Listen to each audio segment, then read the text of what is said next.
नागपूर शहरातील प्रसिद्ध ताजुद्दीन बाबांच्या दर्गामध्ये त्यांचा 164वा जन्मदिवस उत्साहपूर्ण वातावरणात साजरा करण्यात आला। या दिवशी भक्तांनी मोठ्या प्रमाणावर गर्दी केली आणि ताजुद्दीन बाबांच्या समाधीस्थळी येऊन प्रार्थना केली। कार्यक्रमाच्या निमित्ताने विविध धार्मिक कार्यक्रमांचं आयोजन करण्यात आलं होतं, जिथे भाविकांनी धार्मिक गीतांचा गायन केलं आणि ताजुद्दीन बाबांची महिमा गायली। त्याचबरोबर केक कापून भक्तांना प्रसाद वाटला गेला। या कार्यक्रमात प्रत्येक भक्तांसाठी एक भावनिक आणि आध्यात्मिक अनुभव मिळण्याची संधी होती।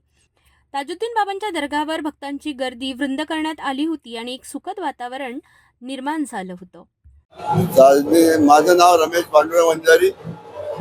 मी या राज दरबाराचा उपाध्यक्ष आणि बाबाचं जे 27 जानेवारीचा जो कार्यक्रम घेतोय जन्मदिवसाचा, तो आम्ही मंडळातर्फे स्वखुशीने घेत असतो। बाबा दिवस करायचा हा म्हणजे त्याच्यातला आमचा उद्देश।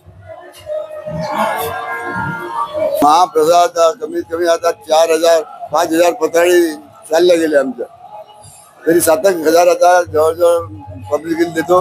9 क्विंटलचा आमच्याकडे भात राहतो, 2 क्विंटलचा शिरा राहतो आणि हे सर्व सार्वजनिक रूपातून करत असतो। ताजुद्दीन बाबांच्या वाढदिवसानिमित्त खूप खूप शुभेच्छा सगळ्यांना। ओम ताजुद्दीनाय नमः। आजचा बाबांचा 164वा जन्मदिवस आपण इथे साजरा करतो। बाबांचा जन्म 27 जानेवारी 1861 रोजी कामठी येथे झाला होता। त्यानंतर बाबांनी बऱ्याच ठिकाणी आपले बाबांनी आपले लीला दाखवल्या।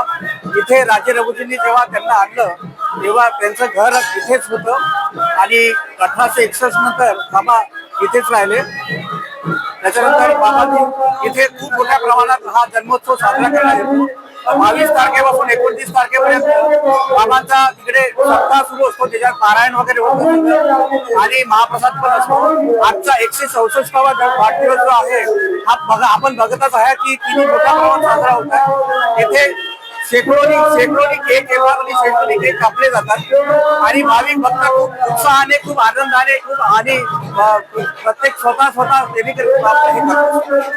आणि बाबांचा जन्मदिवस सगळेजण उत्साहाने, एकत्रितपणे आणि आनंदाने इथे सगळे भाविक भक्त येतात। हिंदू, मुस्लिम, शीख, ईसाई सगळेजण इथे येऊन दर्शन करतात आणि बाबांना मानवंदन आणि बाबांना शुभेच्छा देतात। तुम्हाला पुनश्च बाबांच्या वाढदिवसाच्या खूप खूप शुभेच्छा।